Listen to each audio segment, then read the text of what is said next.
Good morning student, welcome to my class, Teacher Education Academy. In today's class we are going to discuss our macro lesson plan of subject science.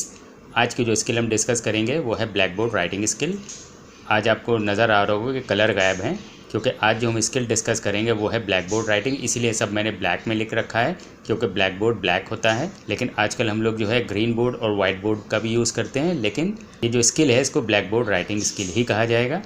चलिए start करते हैं। Top पे हम लोग हमेशा की तरह माइक्रो लेसन प्लान लिखेंगे।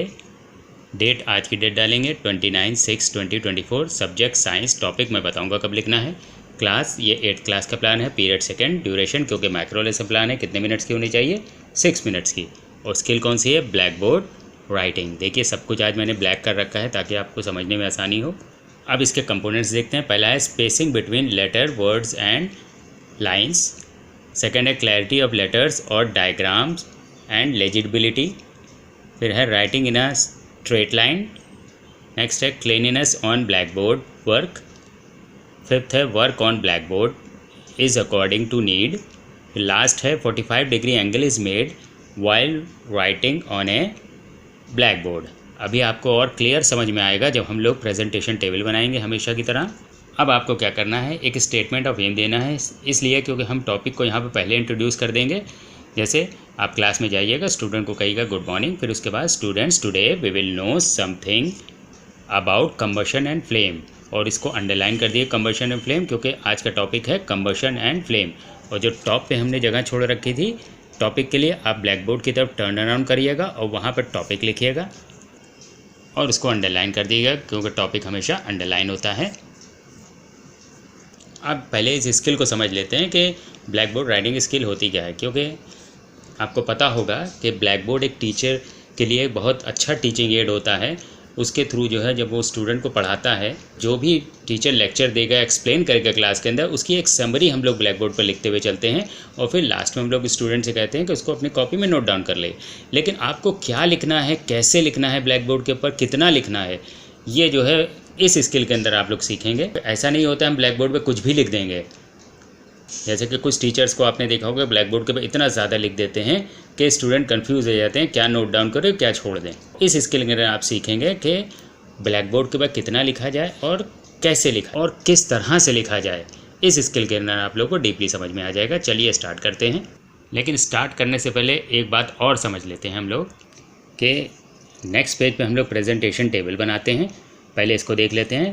पहले कॉलम में टीचिंग पॉइंट, दूसरे में पीपल टीचर्स एक्टिविटी, थर्ड में पीपल रिस्पॉन्स, फोर्थ में ब्लैक बोर्ड वर्क और लास्ट में कंपोनेंट्स, जिसके सिर्फ नंबर हम लोग लिखेंगे। अब आपको क्या करना है, एक थर्ड पेज के ऊपर आपको एक ब्लैक बोर्ड समरी की लिखनी है ब्लैक चार्ट के ऊपर। देखिए इस तरह से आप एक रेक्टेंगुलर ब्लैक चार्ट काट लीजिएगा और उसको कॉपी पर आप इस तरह से पेस्ट कर दीजिएगा।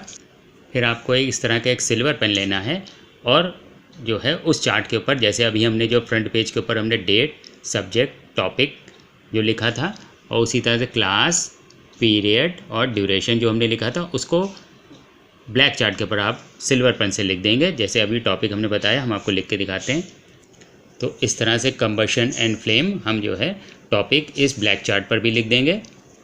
जो भी समरी होगी हम यहाँ पर दिखाते हुए चलेंगे। तो पहले कॉलम में जो है हमने पहला जो टीचिंग पॉइंट लिया है वो है कंबशन। आप भी एक ही टीचिंग पॉइंट लीजिएगा क्योंकि मेरे टीचिंग पॉइंट थोड़े छोटे थे तो मैंने 2 ले लिए हैं, लेकिन आप कोशिश करिएगा सिर्फ एक ही टीचिंग पॉइंट लीजिएगा।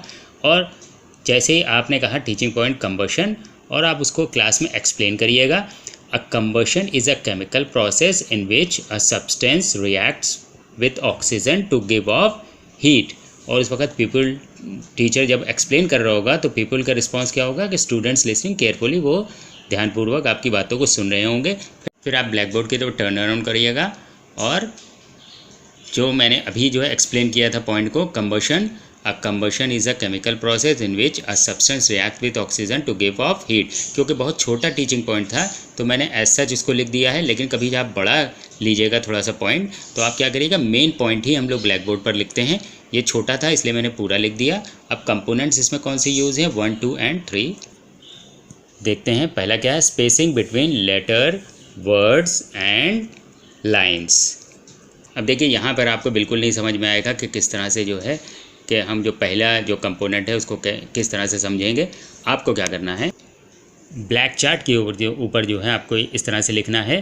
देखिए कंबशन मैंने लिखा, और वही चीज़ है combustion is a chemical process in which a substance react with oxygen to give off heat. अब देखिएगा यहाँ पर जो है spacing between letter words and line. अब देखिए लेटर के बीच में जो है प्रॉपर स्पेसिंग है। आपको वर्ड अलग अलग नज़र आ रहा होगा, आप ब्लैक बोर्ड पर जब लिखेंगे तो थोड़ा बड़ा लिखिएगा। तो यहाँ पर देखिए आपको स्पेसिंग बिटवीन लेटर, हर एक लेटर के बीच में स्पेस है। वर्ड्स के बीच में देखिए प्रॉपर स्पेस मैंने दे रखा है। और लाइंस देखिए यहाँ पर 1 2 3 लाइन है, तो लाइन के बीच में प्रॉपर स्पेस है। अब आपको इसी तरह से ब्लैक बोर्ड के ऊपर लिखना है कि लेटर, वर्ड्स और लाइंस जो है अलग अलग रहें, उसमें थोड़ा सा गैप रहे ताकि स्टूडेंट को क्लियरली समझ में आ जाए। उसको क्लियर समझ में आएगा तो कॉपी में वो सही से नोट डाउन करेगा।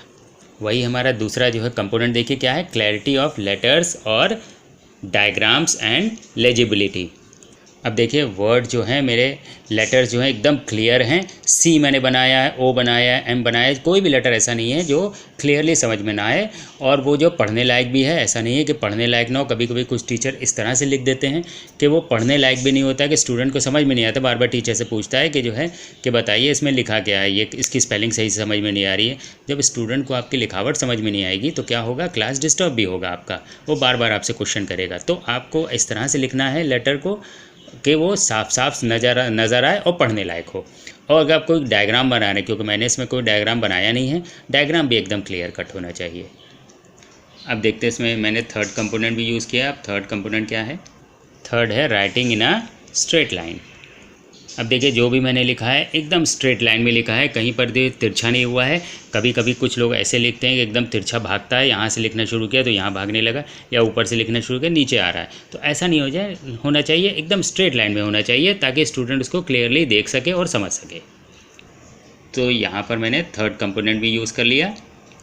अब देखिए मैंने यहाँ पे थोड़ा सा ब्लैक कर दिया है ताकि जो है यहाँ पर आपको क्या करना है, ब्लैक बोर्ड वर्क में भी आप चाहे तो यहाँ पर जो है ब्लैक चार्ट लगा सकते हैं इस कॉलम में। अब आपको क्या करना है, सेकंड टीचिंग पॉइंट ले लेना है। मैंने लिया है फ्यूल। अब पीपल टीचर एक्सप्लेन करेगा, the substances that undergo combustion are known as fuel. Example petrol, diesel and LPG. अब यहाँ पर भी जो है पीपल्स का रिस्पॉन्स क्या होगा कि स्टूडेंट्स लिसनिंग केयरफुली, वो ध्यानपूर्वक सुनेंगे जब आप एक्सप्लेन कर रहे होंगे। और देखिए उसी चीज़ को मैंने ब्लैक बोर्ड वर्क में भी दिखाया है।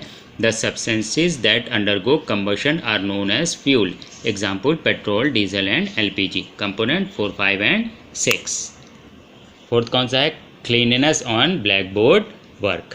अब देखिए जो मैंने ब्लैक चार्ट लिया था उस पर मैंने लिखा हुआ है the substances that undergo combustion are known as fuel. Example petrol, diesel and LPG। अब देखिएगा क्लीनिनेस ऑन ब्लैक बोर्ड। अब देखिए पूरा ब्लैक बोर्ड देख लीजिए एकदम क्लीन है, कहीं पर कोई गंदा नहीं है। इसी तरह से क्योंकि जब हम चॉक से लिखते हैं तो देखते कहीं कहीं पर धब्बे आ गए हैं, या अब रब करते हैं तो वहाँ पर भी निशान छूट जाते हैं।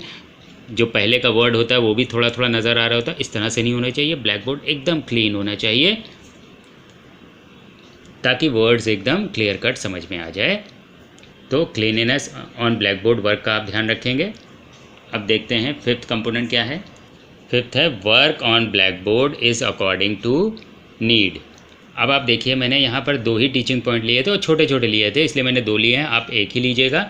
तो यहाँ पर देखिएगा कि work on black board is according to need. जितनी ज़रूरत थी मैंने उतना ही काम दिखाया है, ज़्यादा मैंने जो है इसको कवर करने की कोशिश नहीं करी है। अगर बहुत ज़्यादा लिखेंगे तो कुछ टीचर्स को आप देखते हैं यहाँ कोने पर भी छोटा छोटा सा लिख देते हैं, अब स्टूडेंट को समझ ही में नहीं आएगा। तो उतना लिखिए, जो मेन पॉइंट्स होते हैं वही हम लोग लिखते हैं ब्लैक बोर्ड के ऊपर, और स्टूडेंट से कहते हैं कि उसको वो नोट डाउन कर ले, ताकि घर में जब वो पढ़ेगा तो वो आसानी से याद आ जाएगा उसके टीचर ने क्लास में क्या पढ़ाया था। तो जितनी ज़रूरत हो उतना ही ब्लैक बोर्ड पर लिखना चाहिए, ज़्यादा नहीं लिखना चाहिए कि स्टूडेंट कन्फ्यूज़ हो जाए। अब इसमें 6 टीचिंग पॉइंट हम लोग 6 कंपोनेंट देख लेते हैं क्या है। 6th है 45 degree angle is made while writing on a black board. अब देखिए जब भी आप ब्लैक बोर्ड पर लिखेंगे तो इस चीज़ का ध्यान रखेंगे कि आप सीधे खड़े नहीं होंगे ब्लैक बोर्ड के ऊपर, क्योंकि जब आप एकदम स्ट्रेट खड़े होते हैं तो क्या होता है आपकी पीठ जो है स्टूडेंट के एकदम मुंह के सामने हो जाती है, तो क्या होता है कि ब्लैक बोर्ड पूरा ढक जाता है। जब ब्लैक बोर्ड पूरा ढक जाएगा, स्टूडेंट को समझ दिखाई नहीं पड़ेगा, तो क्या करो, दाएं से देखेगा, कभी बाएं से देखने की कोशिश करेगा, क्लास इससे डिस्टर्ब होता है। जब आप 45 डिग्री के एंगल पर लिखते हैं, यानी आप थोड़ा सा तिरछा खड़े हो जाइए और तब लिखने की कोशिश करें, तो क्या होगा कि आप जो है स्टूडेंट को भी ध्यान से देख रहे होंगे, थोड़ा सा तिरछी निगाहों से, कि स्टूडेंट क्या कर रहा है, लिख रहा है, क्लास में देख रहा है कि नहीं ब्लैक बोर्ड की तरफ, कि आपस में बात तो नहीं कर रहा है। तो इससे क्या होगा, क्लास में डिस्टर्बेंस नहीं होगा, डिसिप्लिन में स्टूडेंट रहेंगे और बोर्ड पे जो आप लिख रहे होंगे स्टूडेंट भी इसको क्लियरली देख पा रहा होगा। तो आप 45 डिग्री का एंगल जब बनाएंगे तो उससे बोर्ड भी नज़र आता है और आपका भी ये जो है प्लस पॉइंट रहता है कि आप स्टूडेंट पर निगाह भी रख सकते हैं कि वो आपस में ऐसा तो नहीं बात कर रहे हैं, आपकी बातों को ध्यान से सुन रहे हैं, ब्लैक बोर्ड को देख रहे हैं कि नहीं। तो जब भी आप लिखें तो 45 डिग्री का एंगल बनाएं। ये बहुत इंपॉर्टेंट होता है कि जब आप जो है टीचिंग करेंगे क्लास के अंदर, या आप टीचिंग का प्रैक्टिकल एग्ज़ाम देंगे, तो उसमें जो है इस पर भी आपको नंबर्स दिए जाते हैं, इसका आप ध्यान रखिए। तो यहाँ पर जो है इस तरह से हम लोग ब्लैक बोर्ड राइटिंग स्किल को परफॉर्म करते हैं। अब एक ऑब्जर्वेशन टेबल रह गई है, जिसमें हम लोग सीरियल नंबर, कंपोनेंट्स जो अभी हम लोग ने डिस्कस करे थे, उसको एज सच आप लोग लिख दीजिएगा। रेटिंग स्केल फ्रीक्वेंसी दे दीजिएगा 5 4 3 2 1। इसमें आपको कुछ नहीं करना है, आपके सुपरवाइज़र मार्किंग देंगे। अगर किसी कंपोनेंट पे वो 5 देते हैं तो उसका मतलब होता है वेरी गुड, अगर किसी कंपोनेंट पे 4 दे रहे हैं तो गुड, किसी कंपोनेंट पे 3 देते हैं तो सेटिस्फैक्ट्री, अगर किसी कंपोनेंट पे 2 दे रहे हैं तो नॉट सेटिस्फैक्ट्री, अगर किसी कंपोनेंट पे आपको 1 मिलता है तो उसका मतलब होता है पुअर। और सजेशन फॉर इम्प्रूवमेंट, इस स्किल को इम्प्रूव करने के लिए जो भी सजेशन होंगे सुपरवाइज़र यहाँ पे लिख देंगे और लास्ट में अपनी सिग्नेचर कर देते हैं। माइक्रो लेसन ब्रांड की स्किल यहाँ पर कंप्लीट हो जाती है। Thank you very much.